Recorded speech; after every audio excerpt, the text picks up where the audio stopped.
Hi guys, thanks for joining me and taking the time to listen to what I have to share with you today. Which, if you are taking the time to listen, you should be happy because I'm about to share with you something that is quite profound and is constantly overlooked. So, where do we begin?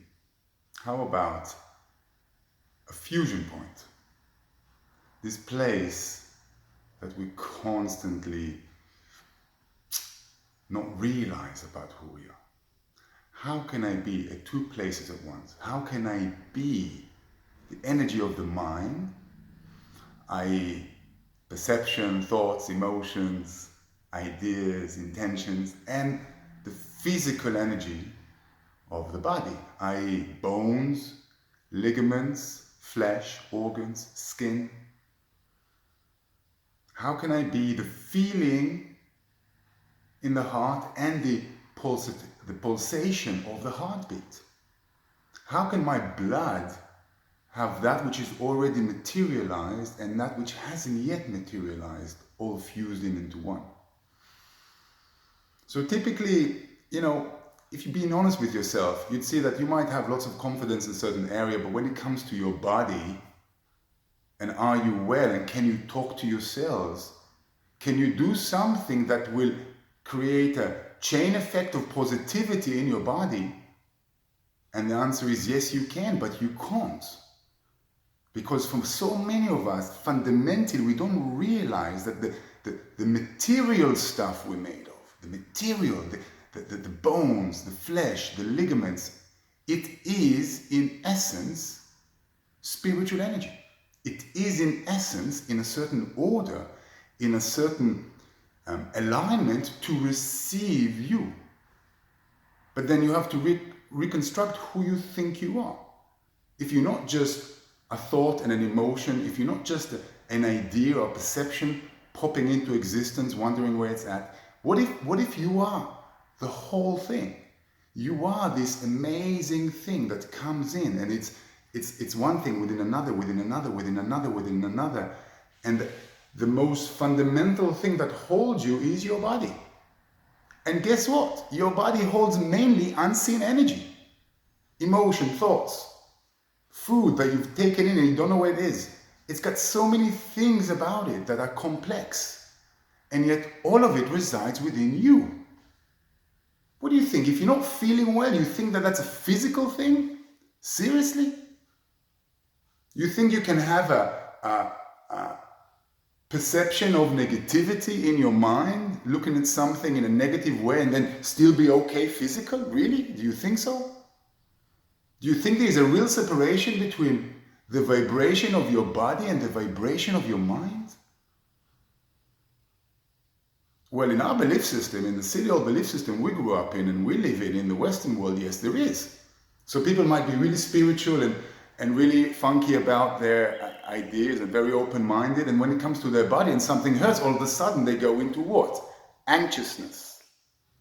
Or people might be really physical well and are, celebrating fitness left and right and center because they are so wonderfully fit. They've been fit all their life or most of their adult life, and everybody looks at them and say, oh, you look so sexy, you're so healthy, I wish I had a body like yours. And they go about doing their whatever it is that they do, triathlon or whatever, gym or whatever. Yeah. And in that physical process of being who they are, they don't consider their intentions.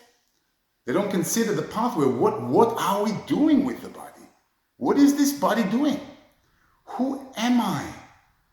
I am the energy that is in the body. What do I want from energy? What do I want from body? What is the definition of wellness? Oneness. I want oneness in me. I want to be the center between left and right. I don't want to be left. I don't want to be right. I want to be center experiencing left, center experiencing light. I want to be love, fundamental emotional love, wellness, flow, balance that is now experienced, whatever emotion I'm experiencing. But if you're not remembering yourself as a centered being that is embodied within itself, i.e., unseen energy, like love, like gravity, like your thoughts, your emotion, it makes you.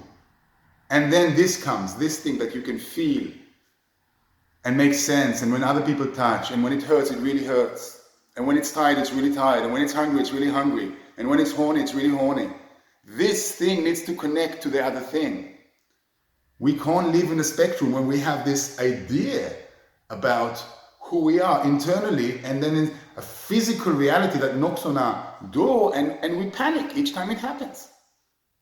You want to live here for a long time? You got to manage your physical body. How do you do that? By collecting your mind in the right way. By understanding that you are between an attraction and a repelling force. How do you make sense of your physical body, or how do you make sense of your mind? You put it back into the physical body where it's supposed to be. Your eyes see grandness. You cannot all the time be in grandness. Your ear helps you to expand and make sense of that grandness. Your nose gives you the intimacy to go deep into what you are connecting to right now in that grandness that you notice, that you pay attention to. And finally, your mouth can take in and say something of value to what just came down. Who we are is energy.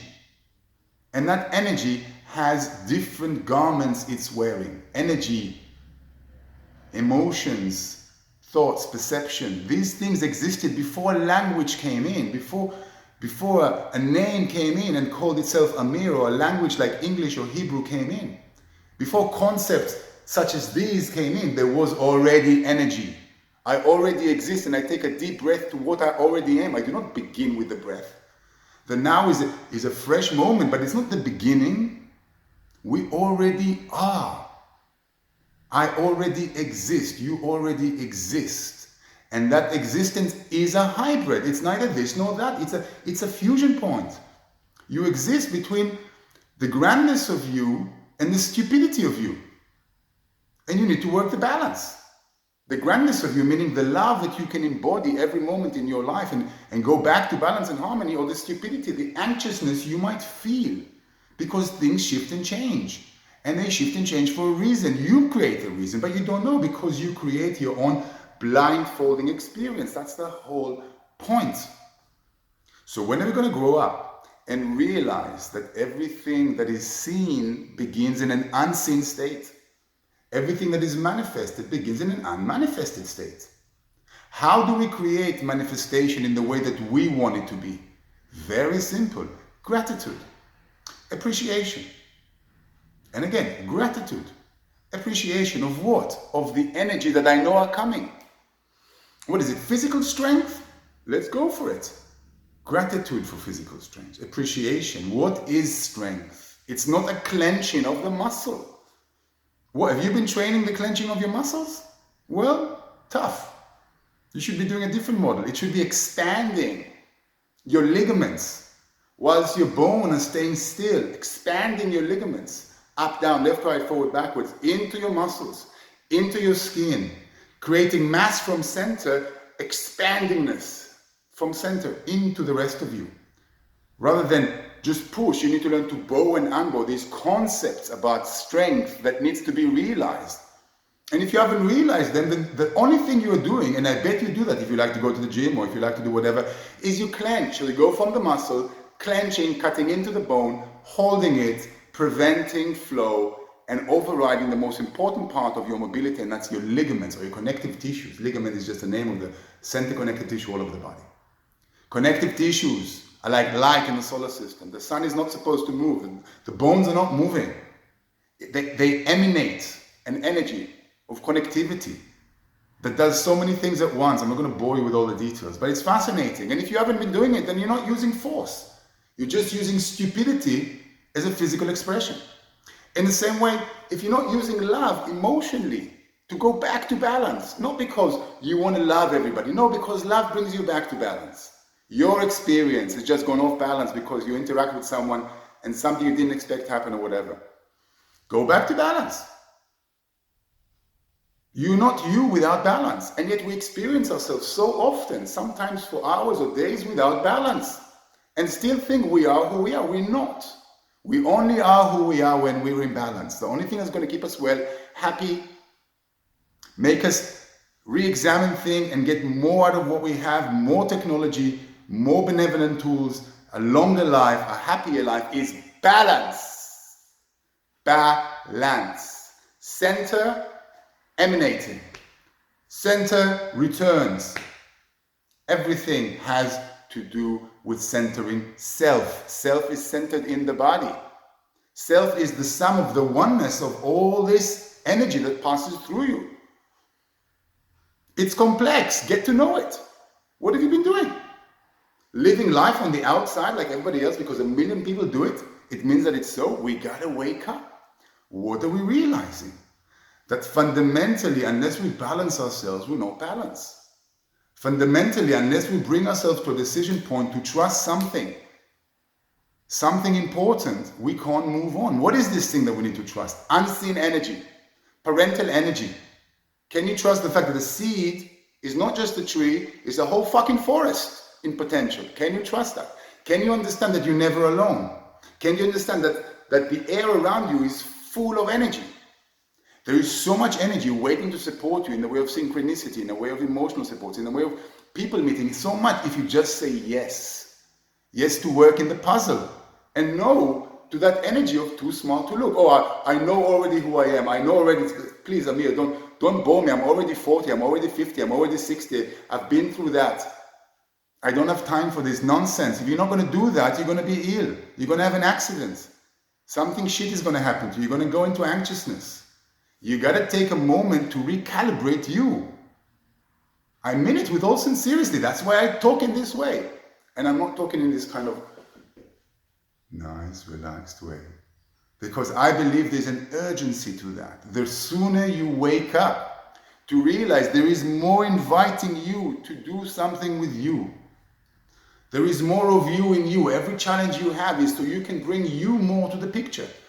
So you can genuinely choose who you want to be. Do you want to be that anxious thing that you are? Or do you want to move on? Or you believe that anxiousness is the only way I think? Do you want to believe that control freak thing that you are because you're so afraid of little changes happening in your world? Or can you trust it? Do you want to be this worry things because it doesn't know how to speak its truth? Or start speaking your truth. You are a work in progress. The more you re-examine the core issue of you, the more intelligent you become. What is the core of you? Care, love, gratitude, appreciation, and compassion. That's the core of your heart. What is the core of your mind?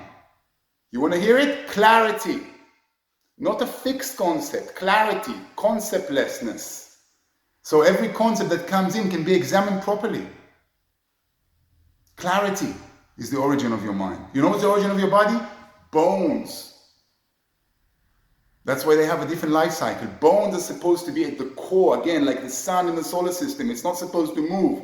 It has an energy emanating from it. And the whole of Tai Chi and yoga, it's all about learning to use that energy. Meridians or connective tissues or ligaments, they emanate. They keep stability in the bone.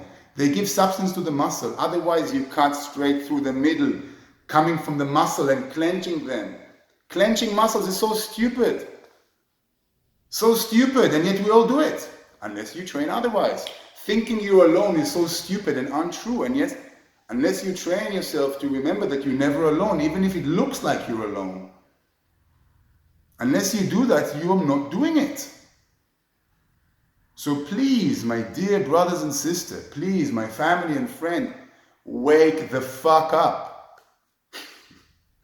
Sorry. Wake gently up. And see what it is. It's not a big deal, but we gotta do it. You gotta do it now. And again, waking up to a physical reality is not a one-off like I just put on my intention and that's it. No, you gotta be there like molding clay. You gotta be there and you gotta feel that you're not tensing up. You gotta feel that you're breathing. In your mind, you gotta consciously go back to gratitude because you understand how powerful it is. What a statement it is. Anyway, I hope it's something that's workable for you. I hope it's something you can make sense of. I hope you enjoy this new energy and the potential it brings. And I hope you step out of the bullshit. that life is. We are so grand. There's such a hero story within us. There's so much strength and power and vitality. But it needs to move from an unrevealed state to a revealed state. And to do that, you need to shift. You need to understand that you're not a done deal. It doesn't matter how old you are or how young you are. You got to be willing to re-examine, willing to reconnect, willing to fall in love, willing to feel grand, willing to see that things are connected beyond what you assumed they were. I love you all, and I hope you feel this message is with love. Although it is a young message, it is with love and respect. And I see you all and me in a whole other dimension of ability, of enablements, of joy, of vitality. So let us all step into that place together as we step up and just separate ourselves from bullshit, really. Thank you very much and have a lovely day.